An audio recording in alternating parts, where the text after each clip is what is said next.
Primero de todo, espera que se ponga a grabar. Ahora, vamos a empezar la sesión de tutoría de hoy. Estamos en teoría del conocimiento y os he puesto aquí el plan de acción tutorial porque os comenté que íbamos a hacer algunos cambios. Entonces, tenemos aquí los días que va a haber tutoría. En lugar de las que teníamos, van a ser 9, se reduce un poco las tutorías. Me sabe mal, pero es que se ha tenido que hacer así. Y bueno, al menos que tengáis en cuenta los días que hay tutorías. La semana que viene no hay, que creo que es el día 9. Sí, a ver. Vale, la semana que viene no habrá clase, pero sí la semana siguiente, el día 16, ¿vale? Y después saltamos el 23 y vendremos el 30. Fijaros más que nada las fechas que tenemos aquí, lo ves más o menos. No, el 23 no, el 30 sí. ¿Vale? Y luego tenemos en abril, serán el 6 y el 27, pensad que está Semana Santa también por medio. Y luego tenemos mayo, que son el 11 y el 18. ¿Vale? De todas maneras, lo voy a colgar en el foro, ¿vale? Para que lo tengáis, tengáis todos los días presentes para cuando vengáis a clase. La semana que viene, recordad que no tenemos tutoría, ¿vale? Vamos a intentar dar todo lo posible, ¿vale? Entonces voy a continuar con el tema que habíamos empezado el otro día, o no, sí que lo empezamos. Y ya tenéis disponible, recién sacado del horno, el tema 2, ¿vale? El tema 2 lo he puesto, se centra en Wittgenstein, ¿vale? Sobre la teoría del lenguaje y tal, filosofía del lenguaje. Pero bueno, es bastante más fácil de leer que este de aquí y, bueno, al menos es lo que a mí me ha parecido y vamos a intentar empezarlo hoy también, ¿vale? Bueno, nos habíamos quedado en la exploración fenomenológica del planteamiento epistemológico. Entonces, esto parte del tema 1 de Husserl, la idea del mundo de la vida de Husserl. En este caso tenemos la distinción de la vivencia particular con el mundo vivencial. O sea, ¿qué hay de diferente?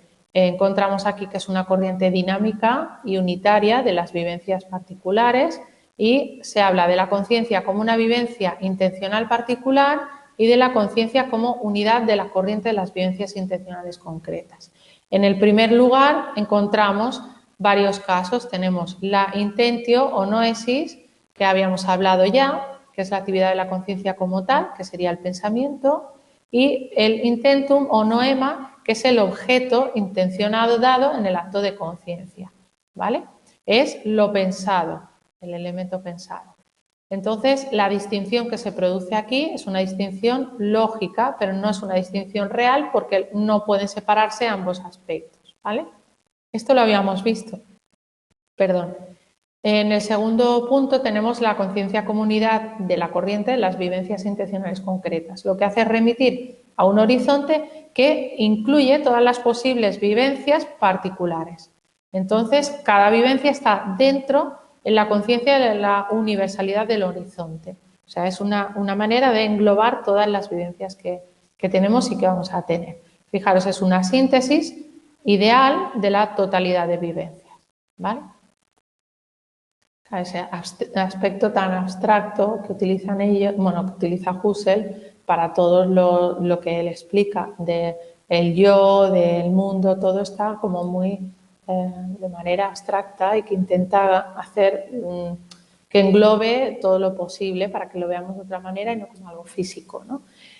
Bueno, tenemos aquí la distinción entre representación y significado. En este caso, la representación es el contenido psíquico subjetivo de un sentido o concepto y el significado será la generalidad ideal del conjunto de modos posibles de cumplirse y representarse ese sentido. O sea, la representación es algo más, parece más particular, más subjetivo y el significado es algo más ideal, ¿vale?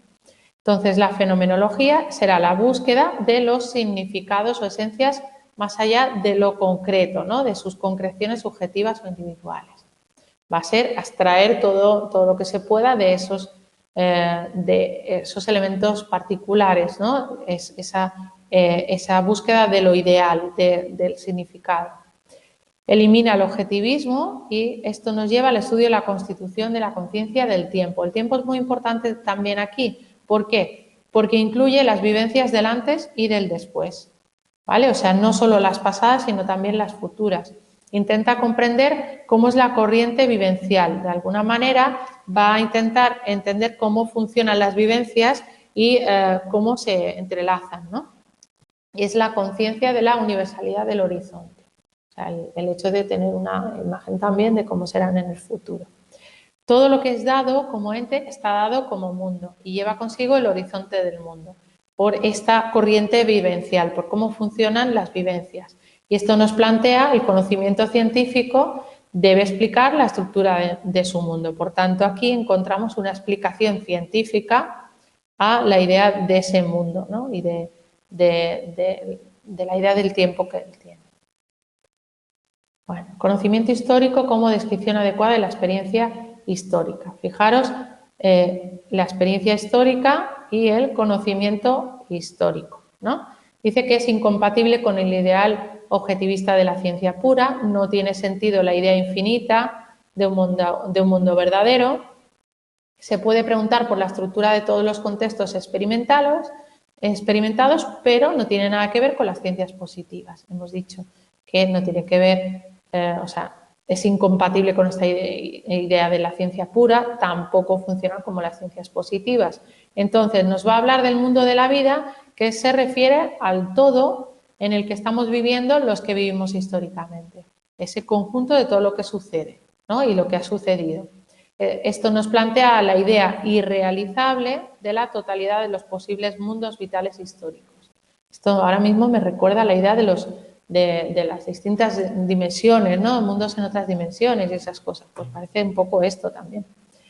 Reflexión trascendental pensada como rodeada por el mundo vital.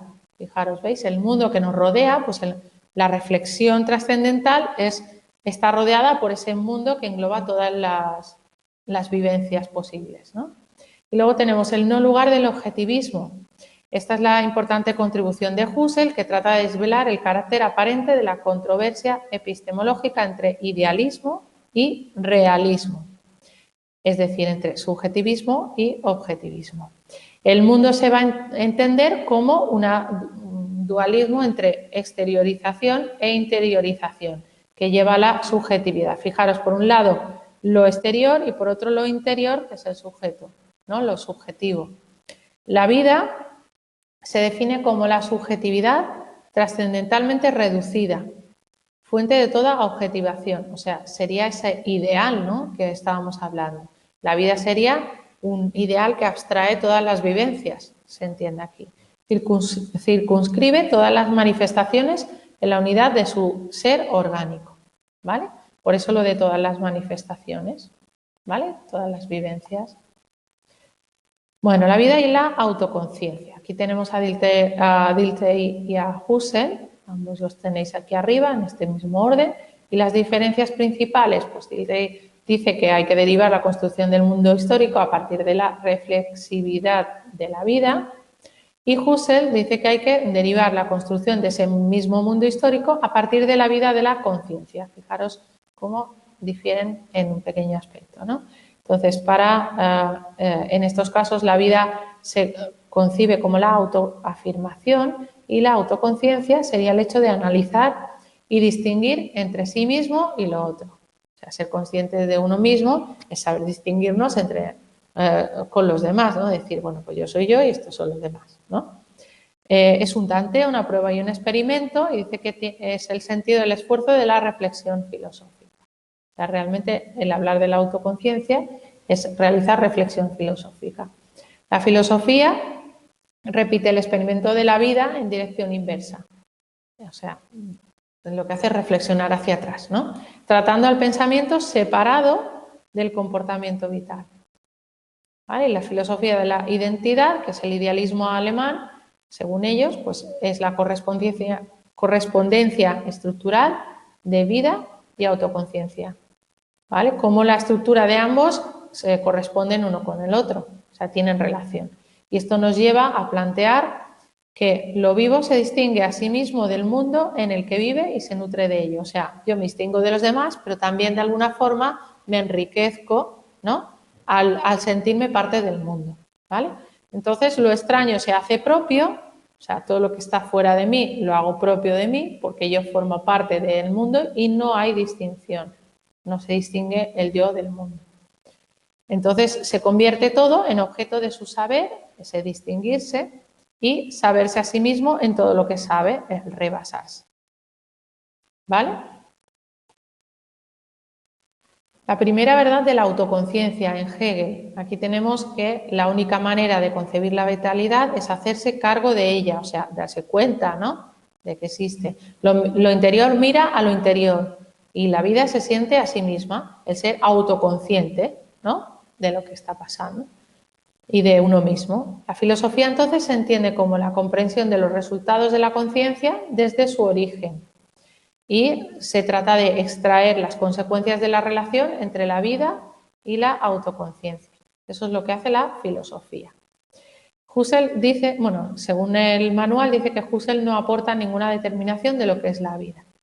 Se habla de todo esto que viene de la idea de Hegel, pero no aporta una explicación de lo que sería la vida. Y ya está todo. Esto es lo que tenemos del tema 1, ¿vale? Más o menos. Espero que algo os hayáis enterado con mis explicaciones estas así de aquella manera. Y bueno, no, y sobre todo también recomendaros que en Internet tenemos la aventura de la... ¿cómo era? No, del pensamiento de Fernando Savater. Sí, eran documentales de la 2, si no recuerdo mal, era televisión española. Podéis buscar en YouTube pues a Husserl. Vamos a ver si tiene, seguramente tiene explicación de Husserl. Bueno, aquí tenemos a Heidegger, no lo sé, ahora sí va a estar. Ahora me va a fallar. ¿Cachis? ¿Sí? Bueno, pues mira, a lo mejor también podemos encontrar algo. Ahora no voy a encontrar, pero bueno, tenemos uno de Wittgenstein que nos puede servir para el siguiente y no voy a encontrar. ¿En serio? Si yo vi alguno, pues lo vi de algún otro, a lo mejor fue de algún otro documental que encontré por internet. Pero bueno, que sepáis que encontramos también con la aventura del pensamiento de Fernando Savater, hay uno de Wittgenstein que vamos a ver ahora, ¿vale? Al menos así nos puede servir. Bueno, venga, vamos a empezar entonces. Este tema se titula Conocimiento, Lógica y Lenguaje.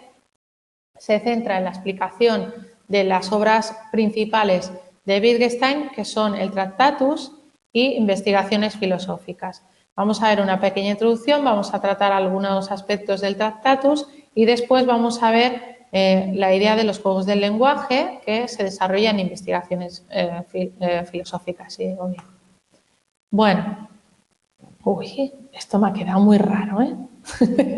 Es muy raro, es que, a ver, es que a lo mejor he subido el documento que no toca. Ah, vale, ya veo por qué. Es que está subido como PowerPoint y esto no suele pasar si lo subo como PDF, pero no pasa nada. Bueno, a lo mejor hay alguna página que está un poco así rara, pero no pasa nada. Cosas de ir un poquito corriendo. Bueno, la introducción. Tenemos aquí 2 etapas en el autor. La primera va a tener que ver con la primera obra, que es el Tractatus Logico-Philosophicus, y la segunda con las investigaciones filosóficas, que es la segunda obra. Aquí dice: los límites de mi lenguaje significan los límites de mi mundo. ¿Vale? Es una frase bastante conocida de Wittgenstein. Está en inglés, pero vamos, se puede traducir igual. Porque si lo pongo en alemán, pues igual no la entiende nadie. No sé, es difícil, hay que saber mucho si lo pongo en alemán. Bueno, lenguaje y realidad. Vamos a ver aquí, es que está hasta raras las letras. Bueno, no pasa nada. El lenguaje se entiende como el medio de comunicación entre los seres, ¿no? Entre los seres humanos, cuando hablamos de palabras. Pero también existe el lenguaje animal y comunicación no lingüística, ¿no? Con el simbolismo, por ejemplo, en el arte, la música, etc. Lenguaje en sentido restringido, el sentido más estricto, sería un conjunto de sonidos que portan un sentido o un significado. Y el significado será entonces la condición básica del hecho lingüístico. Entonces encontramos ciertos problemas en el lenguaje. El lenguaje que plantea cómo algo físico puede portar un significado espiritual o universal y cómo es posible que se realice la comunicación de los significados mediante el lenguaje y qué relación tiene este lenguaje con otras formas de comunicación que no son idiomáticas. Por último, otro de los problemas es qué relación tienen las palabras y lo que representan y en qué medida el lenguaje nos ayuda a conocer la realidad. Son tres planteamientos que se realizan en un inicio, bueno, se plantean en este momento, pero los va a tomar Wittgenstein para poder desarrollar un poco pues, lo que él considera interesante en la teoría del lenguaje, ¿vale? Por ejemplo, aquí tenemos Ferdinand de Saussure, que realiza una distinción entre lenguaje como lengua y lenguaje como habla, y que de aquí también pues, toma ideas Wittgenstein. Y tenemos que el lenguaje como lengua es un sistema cerrado y autónomo. Aquí estaríamos hablando de la lingüística estructural, por tanto va a centrarse en la estructura y nos hablaría de una red de significados interrelacionados. Esto sería algo similar al que podría defender Platón. Y el lenguaje como habla sería el decir algo sobre algo, ¿no? Entonces estaríamos hablando de la lingüística del discurso y la referencia al objeto, no tanto a la estructura. Aquí encontraríamos entonces a Aristóteles, por ejemplo. Bueno. Uy, creo que se ha pasado varias páginas. ¿No? No, bueno, pues nada. Venga, lenguaje como forma de vida. En este caso encontramos una función simbolizadora, ¿vale? Es símbolo, ¿no? Es un mundo de significados en un discurso y sería el lenguaje el mediador entre la realidad y el ser humano. Nos relacionamos con la realidad mediante el lenguaje, por eso es él es mediador, el lenguaje es mediador entre la realidad y el ser humano, y en Wittgenstein encontramos el lenguaje como forma de vida. Muy curioso esta manera de entender el lenguaje. Es una comunidad de vida, una cultura y un proceso hermenéutico e histórico. Lo vamos a ir desarrollando después, ¿vale? No sigue la teoría instrumental, por tanto plantea el lenguaje como instrumento. La teoría instrumental plantea el lenguaje como instrumento útil para expresar lo pensado. Pues Wittgenstein no sigue esta idea. Y esta teoría instrumental recibe una crítica, que es el hecho de que las ideas y los sentimientos no pueden ser expresados por esta forma de entender el lenguaje. Por tanto, aquí se plantea el deseo de un lenguaje universal de signos y símbolos artificiales. Bueno. ¿Veis cómo me ha fastidiado la forma de subir el documento? ¡Cachis en la mano! Bueno, conocimiento y lenguaje en la obra de Wittgenstein. Aquí tenemos el Tractatus, que es esta obra, en la primera parte, la primera etapa del autor. Aquí vamos a ver el aspecto de la filosofía y la ciencia. Vemos que en el Tractatus solo los enunciados formales de la matemática y de la lógica y los enunciados de la ciencia empírica pueden tener pleno sentido. Solo esos pueden tener sentido, los demás no. Aquí encontramos una clara influencia en el Círculo de Viena y la filosofía neopositivista y un único criterio de sentido. Si solo los enunciados formales de matemática, lógica y ciencia empírica pueden tener pleno sentido, es porque se pueden verificar mediante los sentidos, ¿vale? Es una verificación empírica. No niega que exista lo que no podamos expresar, ¿vale? Y no rechaza lo metafísico, porque es impensable, indecible, pero puede existir, ¿vale? Esto lo vamos a explicar un poco cuando desarrollemos un poquito más la teoría, ¿vale? Nos dice que aunque no se pueda pensar o no se pueda decir, tampoco podemos decir que no puede existir, ¿vale? No se puede constatar que exista, pero puede existir. Y es algo místico. ¿Vale? Esto lo vamos a ver también al final del tema. Y la filosofía, entonces, no será una teoría sobre las verdades de la realidad, el mundo y el ser humano, sino que va a ser más bien una actividad de clarificación mediante el análisis de la estructura del lenguaje. Por eso Wittgenstein se le conoce como filósofo del lenguaje, porque se va a centrar mucho en cómo funciona el lenguaje, También es importante la matemática y la lógica, por tanto, esta estructura del lenguaje es muy importante para él. También lo veréis en la asignatura de Ética 1, se da uno de los textos, no, de Ética 1, no, de Ética 2. Se da uno de los textos en 12 textos fundamentales en la obra del siglo XX, algo así, en la ética del siglo XX, y sale Wittgenstein. Y se habla un poco de la ética, de si se puede o no hablar de la ética, ¿no? Según él. Bueno, ay, ¿qué ha pasado? Se ha movido. No te muevas. Ay, que me vuelve loca este. Bueno, el significado y reglas de uso del lenguaje. Esto se desarrolla en la segunda parte de su obra, que es la de Investigaciones filosóficas, la segunda obra que conocemos. En ella nos va a hablar de la complejidad de los usos lingüísticos, la problemática que existe entre los elementos del lenguaje y los elementos de la realidad y el hecho de que el lenguaje no refleja el mundo ni lo describe. ¿Vale? Lo que hace es mostrar la forma de conducta con una serie de funciones, ordenar, describir, etcétera, etcétera, y utiliza los juegos del lenguaje para poder explicar algo, ¿no? Vamos a ver qué es lo que se puede hacer.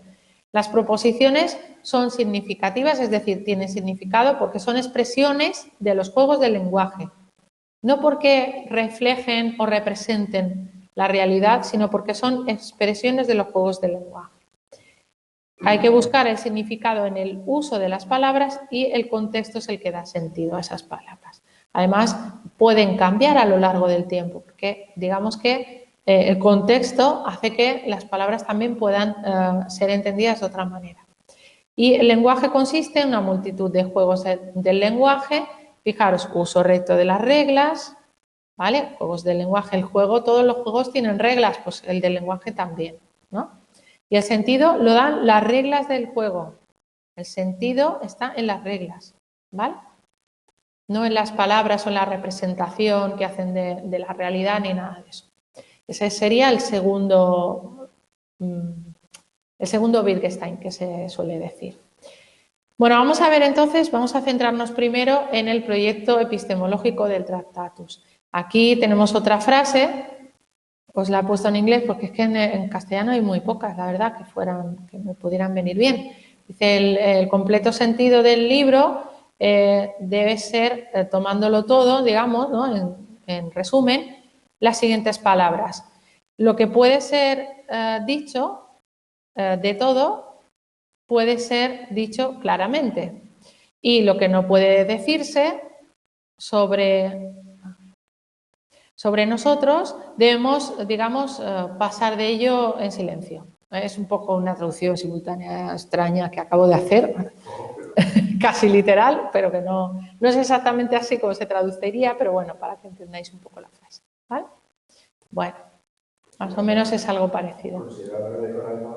Sí, bueno. Venga, el sentido del lenguaje no puede ser expresado por el lenguaje. Lo hemos dicho hace un ratito. Vamos a ver, esto proviene de la idea de Russell, que afirma una doctrina ontológica, que lo que dice es que lo que existe en el universo son hechos atómicos. Él realiza un método deductivo y él indica que el análisis no empírico del lenguaje se puede realizar hasta la naturaleza de la realidad que el lenguaje describe. ¿Qué quiere decir? La doctrina ontológica y el tema de los hechos atómicos lo que hace es decir que pues realmente podemos hablar de la realidad, ¿vale? Dice, una proposición puede ser significativa, puede tener significado, bien si hay un hecho atómico al que corresponde, o sea que una frase corresponda a algo que sucede en la realidad, o bien si es función de verdad de las proposiciones de ese tipo, ¿vale? Si tiene que ver con la verdad o falsedad de esa proposición. La mayoría de las proposiciones del atomismo lógico no son de estas dos clases. Claro, nos dice, esto es lo que suele pasar. Y vemos que en realidad no funcionan así. ¿Por qué? Porque esas proposiciones del atomismo lógico no afirman hechos, sino que hablan de hechos, ¿vale? Es decir, de las relaciones entre las proposiciones y los hechos. Relaciones que hay entre unos y otros. Entonces, no pueden ser significativas, porque están hablando de las relaciones, ¿no? Intentan decir lo que no puede ser dicho. Intentan expresar algo que no se puede decir. Y el Tractatus, una frase de Wittgenstein, es: de lo que no se puede hablar, mejor es guardar silencio, que viene de la frase que os había puesto al inicio y que os he traducido así de manera un poco cutre, ¿vale? Sí, realmente es eso. Uy, vale. Jolín, me ha fastidiado aquí una cosa. Vamos a ver, dejadme que lo mire. Lo voy a mirar y así os digo exactamente lo que dice ahí, que me lo ha tapado. A ver, un segundo. Como lo he subido en el foro, pues lo puedo ver. Si soy capaz, ahora lo digo.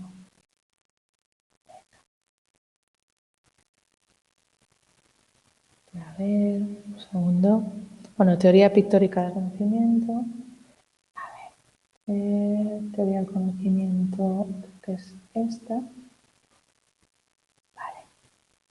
Los foros, como lo tengo ahí, pues os lo voy a decir. Tema 2. Y aquí sí que está en PDF, además. Ay, madre mía. A ver. Vale, vamos a ver. Filosofía y ciencia. Y teoría pictórica. Vale, una proposición, dice aquí, que no se ve, es una unidad de significado, ¿vale? Y nos dice también que una palabra tiene significado como parte de una proposición, ¿vale? Es lo que ya se ve ahí. Entonces tenemos la representación de la realidad como estado de hechos y situaciones.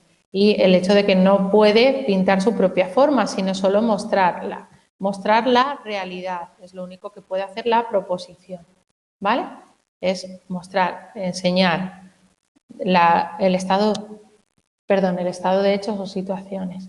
Dice: imposibilidad de las proposiciones reflexivas de la filosofía. O sea, realmente las proposiciones de la filosofía no son posibles. Solo son posibles las atómicas y las moleculares. Las moleculares son las que están formadas por las proposiciones atómicas, ¿vale? Bueno, esto sería la teoría del significado de Russell y es la que desarrolla el autor, Wittgenstein, y nos dice que la proposición puede representar hechos no observables. Por tanto, el lenguaje puede referirse de alguna forma al mundo, ¿vale? Esto es lo que indica un poco, pues, esta teoría del significado, ¿vale? Y nos dice que podemos hablar de los elementos de los hechos con nombres, signos simples y objetos particulares, que deben ser objetos simples, y que las proposiciones que establecemos son veritativo-funcionales compuestas de proposiciones atómicas. Esta es un poco la teoría del significado que defiende Russell, ¿vale? Bueno, la reafirmación del empirismo. Aquí encontramos la relación entre el lenguaje y la realidad como una relación entre el lenguaje y los hechos.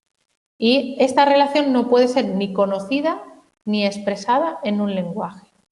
Y una frase del autor es: el sentido del lenguaje no puede ser expresado por el lenguaje, ¿vale? O sea, su sentido no se puede expresar. Podemos hablar de las cosas, pero no de su sentido, ¿vale? El positivismo lógico indica que las proposiciones filosóficas están vacías de sentido.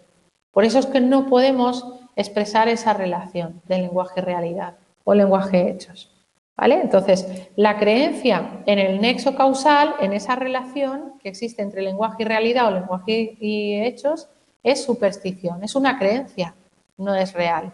No se puede relacionar el mundo de la experiencia con el mundo supraempírico mediante proposiciones evidentes. No podemos realizar esa relación, ¿no? Diciendo que es algo evidente y claro que hay esa relación directa.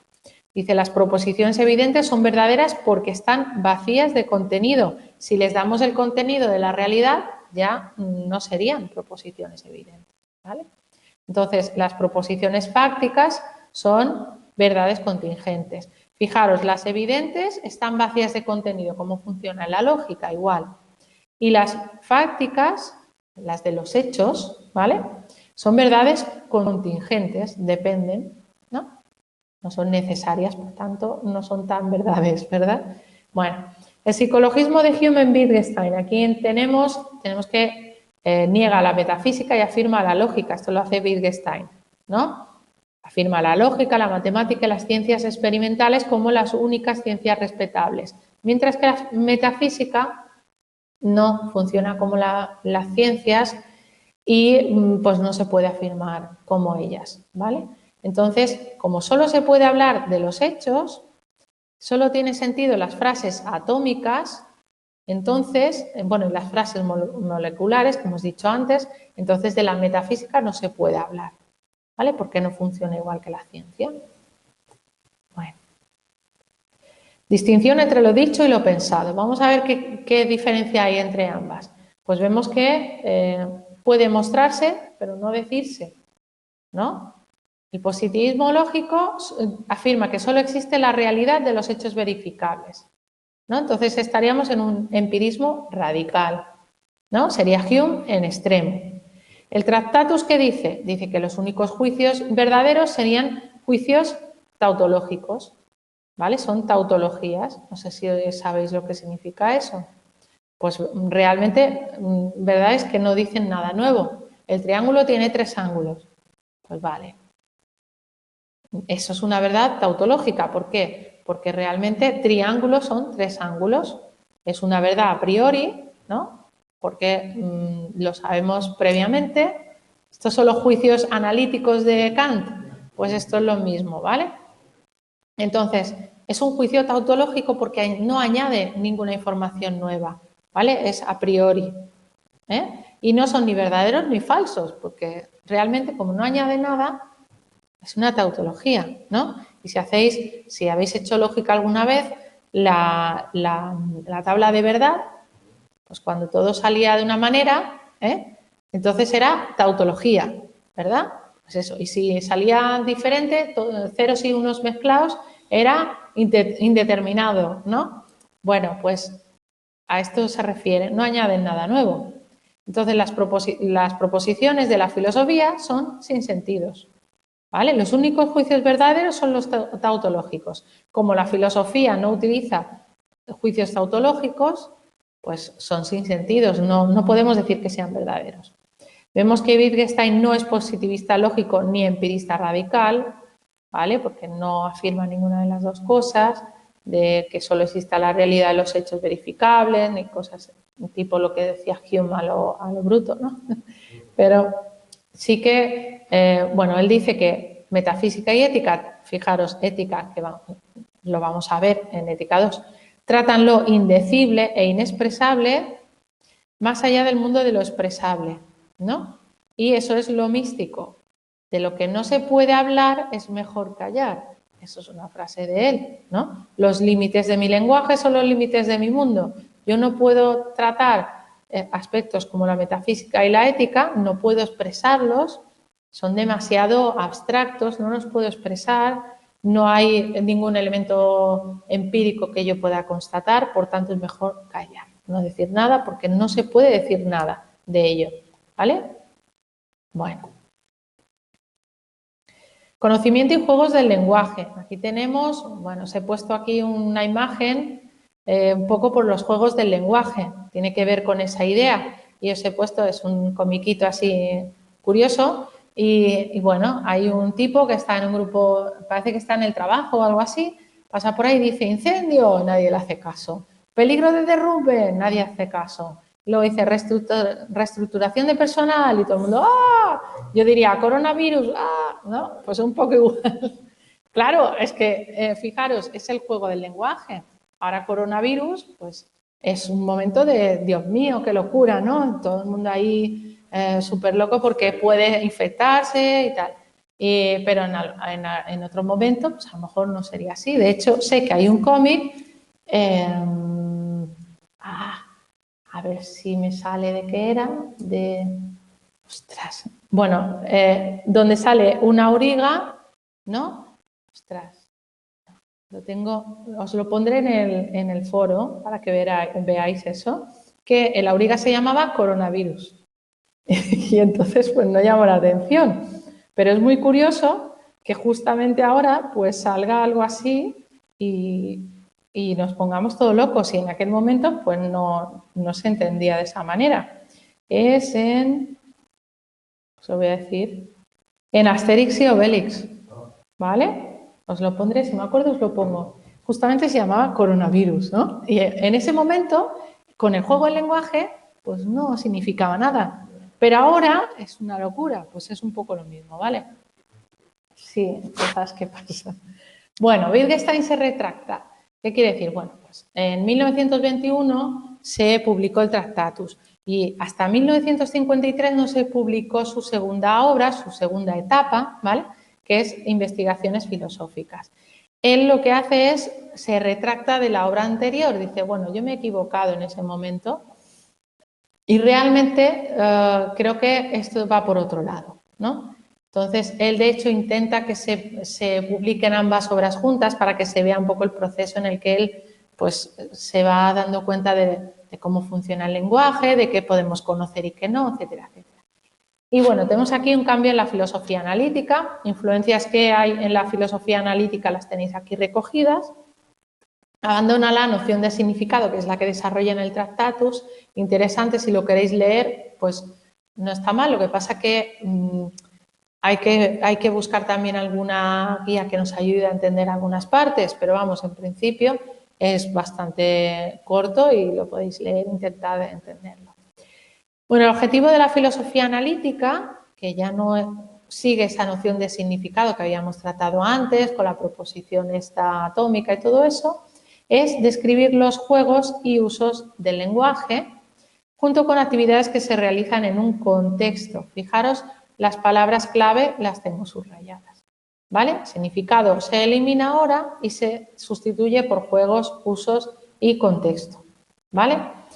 ¿Qué más? Además, contexto natural, técnico e incluso cultural, ¿vale? Entonces, se retracta de lo dicho en el Tractatus, que era el lenguaje como imagen de la realidad, donde se denuncia la concepción de un sujeto de pensamiento como espíritu o alma, y ahora define el pensamiento como un uso monológico y silencioso del lenguaje, que es público, dialógico y social, y que deriva del lenguaje y lo presupone. El pensamiento deriva del lenguaje, presupone el lenguaje y además es público, este lenguaje es público, dialógico y social. Por tanto, va a ser cambiante, ¿no? Venga, vamos a ver qué pone aquí. Ahora os lo busco. A ver, aquí. Fin del privilegio de la teoría, la irreductible diversidad de los usos del lenguaje. Dice, no existe un lenguaje ideal que refleje los hechos existentes, que tenéis aquí ya. Por tanto, se plantea la multitud de lenguajes que no tienen nada en común. Y por este motivo también se afirma, como hay multitud de lenguajes, pluralidad de realidades que se justifican por sí mismas en su pura inmediatez. O sea, hay gran cantidad de lenguajes y de realidades, ¿vale? Están conectadas de alguna forma. Los lenguajes no tienen nada en común, pero digamos que el uso que se da tiene que ver con las realidades que existen, sobre todo con el contexto, ¿no? Con cómo las podemos,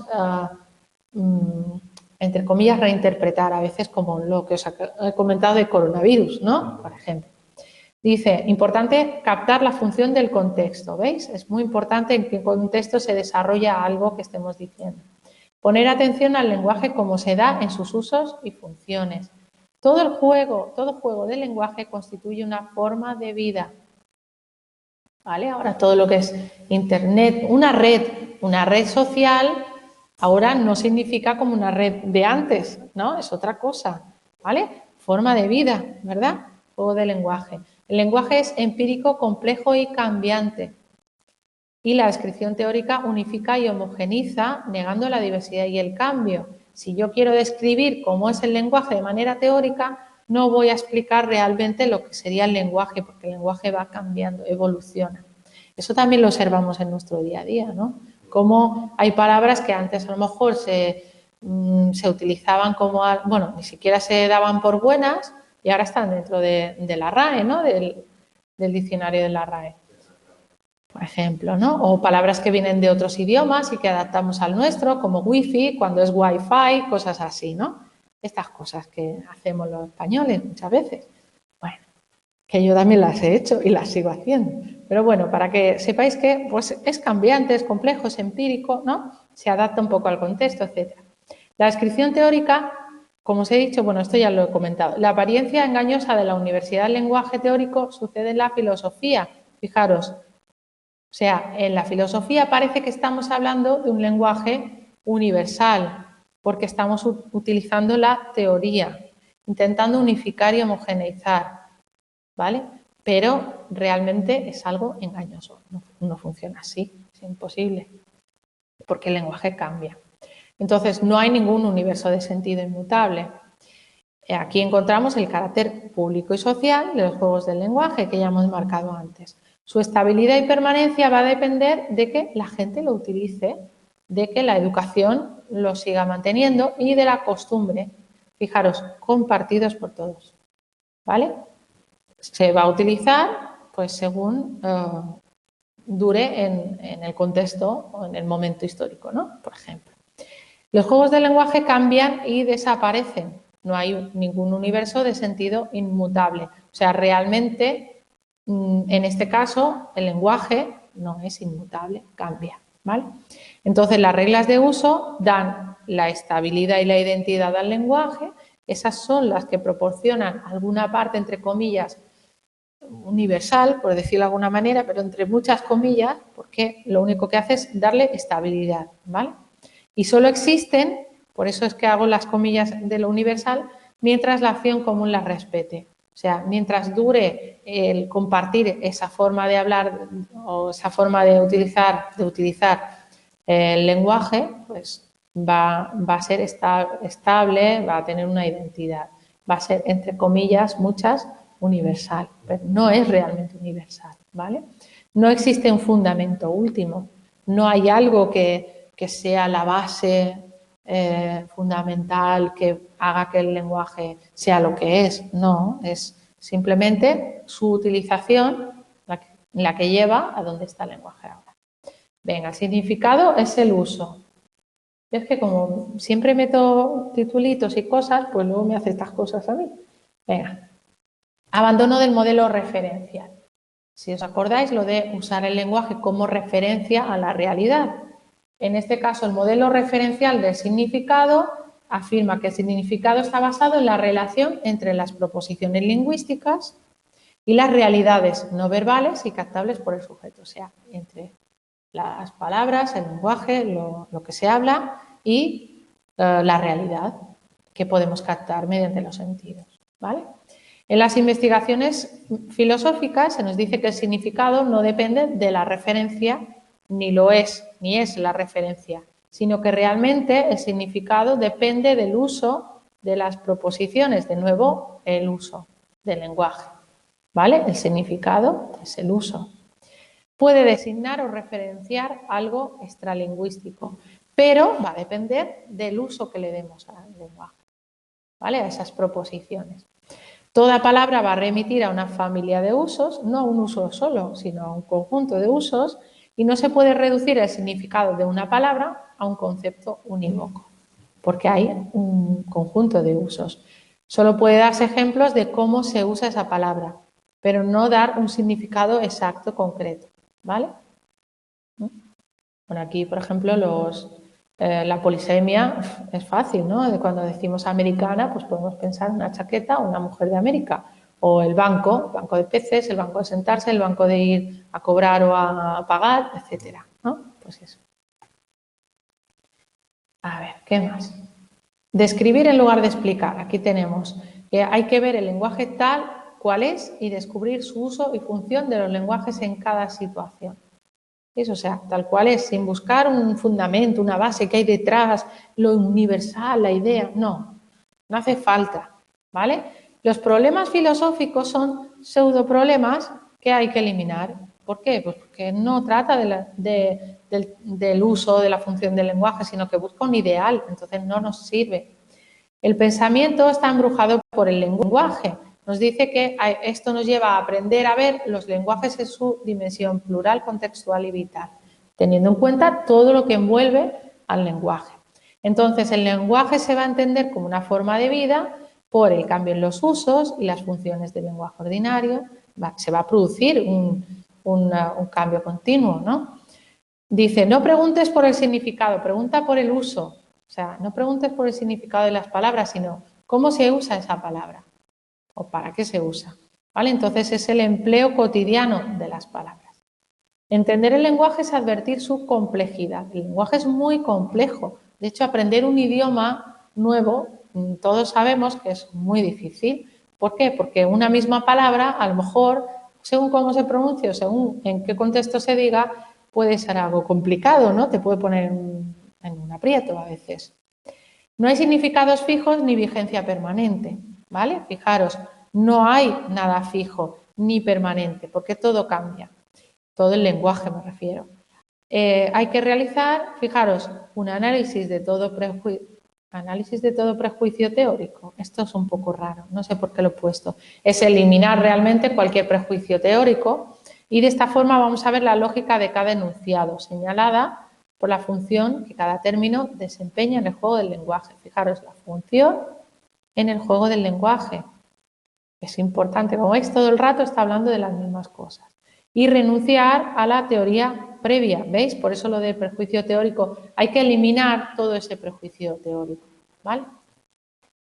Niega cualquier interpretación nominalista, que era esta idea anterior en el Tractatus, que decía que hay una relación nombre-cosa como algo fijo y permanente, como esa idea, ¿no?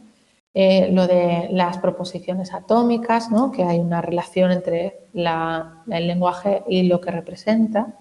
Conocer es poder y dominar una técnica, la técnica, las reglas, ¿vale? Y una autocrítica realiza con esta obra, que es dejar atrás el afán de convertir la filosofía en lenguaje ideal. Antes se intentaba buscar de alguna forma pues, que la filosofía podía perseguir ese lenguaje ideal, pero ya se da cuenta de que no sirve, porque ya lo intentó y vio que no había forma de hablar de filosofía. Decía, de lo que no se puede hablar es mejor callar, ¿no? Pues ya dice, mira, da igual, voy a pasar de este tema y vamos a centrarnos en el uso del lenguaje, ¿no? Que es lo que me va a permitir decir qué es lo que puedo conocer y lo que no, ¿vale? Bueno, lenguaje, conocimiento y realidad. En este caso encontramos la teoría de Wittgenstein en investigaciones filosóficas y, como veis, se va a hablar de la fundación de los juegos de lenguaje secundarios basadas en un juego primario. Este juego primario van a ser una serie de expresiones lingüísticas de las sensaciones que tenemos cuando contactamos con los hechos reales, con la realidad. Y también nos dice, nos habla de la comprensión del lenguaje como pura convencionalidad inexorable. Esto lo vamos a ver más adelante, esto de la convencionalidad inexorable, y se nos plantea la relación entre los juegos del lenguaje y la realidad como una conexión vertical. Es decir, no como algo causa-efecto, sino con unas conexiones distintas, ¿vale? Que vamos a ver ahora. La verdad como coherencia interna. Por eso es lo de la conexión vertical también, ¿vale? Dice, los lenguajes no son reductibles a ninguna clase de unidad ni lógica ni ontológicamente. No hay una reducción del lenguaje a algo único, algo universal. La verdad de un lenguaje va a estar determinado por una conexión sistemática de los elementos que tiene sobre el uso de reglas, basado en un uso de reglas. El sentido está determinado por su posición funcional en el juego del lenguaje, por la función que tiene en el juego. El orden está introducido por unas reglas, claro, las reglas convencionales, las que todos hemos llegado a un acuerdo, por eso los idiomas, hay tantos idiomas, ¿no? Bueno, pues esas reglas son las que marcan el orden de las palabras, de las proposiciones, etcétera, ¿vale? Pero no quiere decir que funcione como decía antes en el Tractatus, ¿vale? Es más que nada, se van a basar no en el significado, sino en la función y en los juegos. Y dice que hay un vacío en el fundamento del lenguaje. ¿Qué quiere decir? Pues que no vamos a buscar realmente el fundamento del lenguaje, porque ahí no hay nada, no tiene sentido hablar de eso.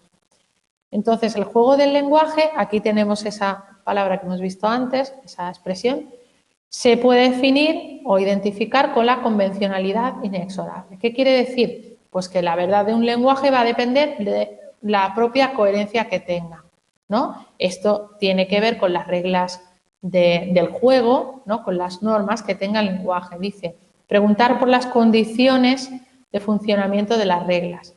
Eso es la convencionalidad inexorable, algo que no podemos superar realmente. O sea, tenemos una convención previa, que son esas reglas, ¿vale? Y a partir de ahí se realiza el juego del lenguaje, ¿vale? Bueno, la reducción del lenguaje a un puro formalismo llevaría a una lógica reducida a pura convención. O sea, realmente, si buscamos el puro formalismo, estamos buscando la convención única y ya está. O sea, lo más básico sería esa llegada a un acuerdo por las reglas, ¿no? Entonces, el lenguaje sería algo vacío. Es únicamente la simple coherencia de conexiones y relaciones. O sea, el lenguaje no tendría significado, no tiene nada. Lo único es cómo se utiliza y cómo se conecta con la realidad o con las cosas que intenta expresar. ¿Vale? Bueno, hombre, depende, como he dicho lo del coronavirus.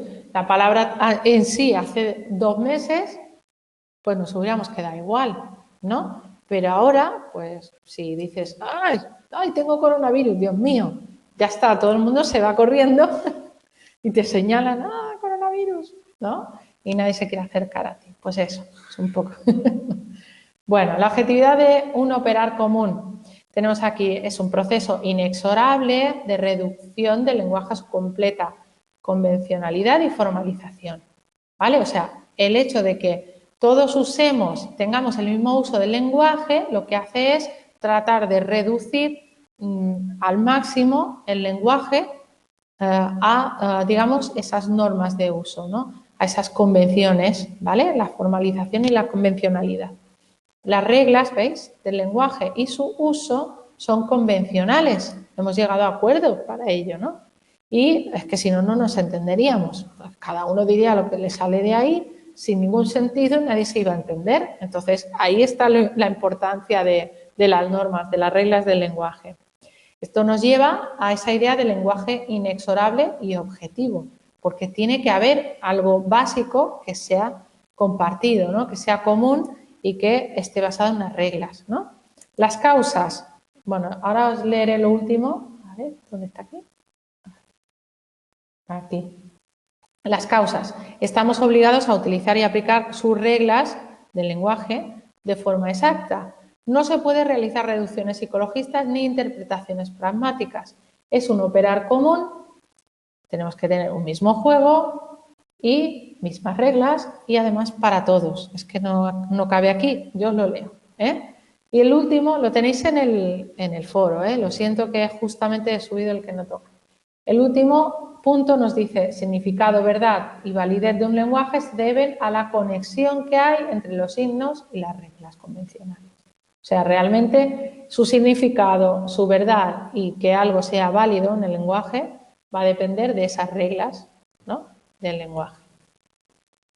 Vale, ya estamos acabando, queda poquito.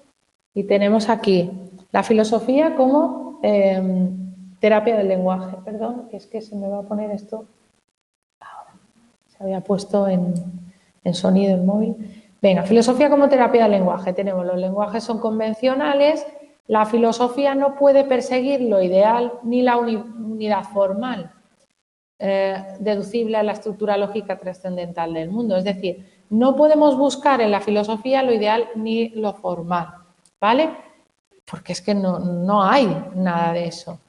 La pluralidad de los juegos del lenguaje lo que hace es reducir la coherencia y la objetividad al funcionamiento de sus reglas, a las operaciones y a los usos comunes. O sea, realmente lo que hace es hablar de que sí que existe algo común, pero ese algo es esto que tenéis aquí, no es el significado. Entonces, la filosofía, ¿qué va a ser? Pues un análisis de nuestras múltiples formas de expresión. La filosofía analítica va a decir que cualquier problema resulta profundo cuando aún no está suficientemente aclarado, porque no está resuelto, y de esta forma lo eliminamos como problema. O sea, la filosofía lo que hace es ver que hay un problema, pero como no está aclarado ni está resuelto, pues lo quitamos en medio. No sirve. Disolver estos problemas es curar el lenguaje, porque es que no podemos hablar de ellos. Entonces, Como curamos el lenguaje, se dice que la filosofía funciona como terapia del lenguaje. Ahí tenéis el título. Entonces hay que delimitar el espacio operativo de cada juego lingüístico y esto no significa que vayamos a reformar el lenguaje, ¿vale? Sino que hay que usar el lenguaje para curarnos de los problemas indecibles de la filosofía, ¿vale? Y esto va a llevar a que nos desencantemos del lenguaje. Obviamente, si no podemos llegar a explicar ciertos problemas, ¿vale? Y además son indecibles de la filosofía, pues vamos a darnos cuenta que el lenguaje no nos sirve para eso. Entonces, pues nos lleva a ese desencantamiento. Nos quedan 2 diapositivas, ¿eh? Acabamos. ¿Te parece? Venga, el problemático lugar de la crítica. Dice, describir la funcionalidad práctica del lenguaje y señalar el tipo de terapia útil para ese juego. Eso es lo que hay que hacer. ¿Cómo? Tenemos preguntas. ¿Se limita el análisis a aclarar el funcionamiento del juego lingüístico o implica una dinámica de transformación? O sea, ¿el análisis va a servir para explicar cómo funciona o para transformar las cosas? Dice, el orden que puede poner el análisis filosófico en un juego de lenguaje es restablecer ni apertura a algo nuevo, ni cambiar el juego, es restablecer las cosas, ¿vale? ¿Por qué tiene una imagen estática? Si decimos que el lenguaje cambia, ¿por qué tenemos esa imagen estática? Porque encontramos un criterio de verdad, que es la adecuación del juego lingüístico a un estado de hecho, a la realidad, a lo que nos rodea. Entonces, ¿cómo el concepto de juego se cristaliza, se normaliza y se convierte en estructura estable? Esto viene a la idea de imagen estática. Vale, la última ya y nos vamos. La experiencia del mundo como un todo limitado. Aquí tenemos la impotencia de la filosofía para cambiar nada. No podemos cambiar nada, porque realmente es que no, lo único que cambia es el lenguaje, pero desde la filosofía no se puede. Entonces, ¿para qué sirve? Pues para poder poner orden del juego normal y sus reglas en su uso cotidiano, es decir, para ver la estructura, ¿no? Las normas del lenguaje. La filosofía entonces se va a limitar a mostrar. Solo puede referirse al lenguaje que está en acción tal como está en acción. Pero ya está, no va a poder hacer nada más. Entonces estaría dentro de lo místico, igual que la metafísica. Lo místico sería una experiencia radical del mundo dentro de sus límites. Fijaros. Por tanto, vamos a conocer los límites de la formalización del mundo y vamos a conocer también el formalismo mismo como límite. O sea, aquí encontramos cómo la formalización es el límite nuestro en el lenguaje. ¿Y las funciones de lo místico? Pues excluir de toda expresión lingüística toda remisión a un inefable, algo que no podemos conocer, ¿no? Y esto nos lleva a abrir la posibilidad de proposiciones dotadas de sentido. ¿Se puede o no se puede hablar de proposiciones que tengan sentido?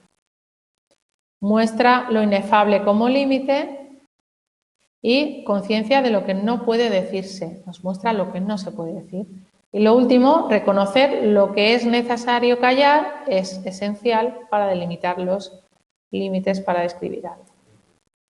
¿Vale? O sea, los límites. Lo místico lo que hace es marcar el límite de lo que se puede decir y lo que no, con sentido. Y ya estaría todo. Este es el final del tema. Y aquí tenéis otro comiquito.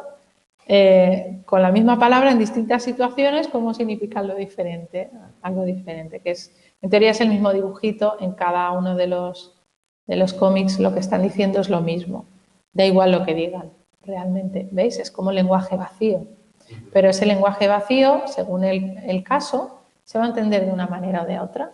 Me ha parecido muy curioso para ponerlo aquí. Sí, algo así. Pues nada, vamos a dejarlo aquí, nos vemos dentro de 2 semanas, ¿de acuerdo? Venga, pues hasta dentro de 2 semanas y nos vemos aquí.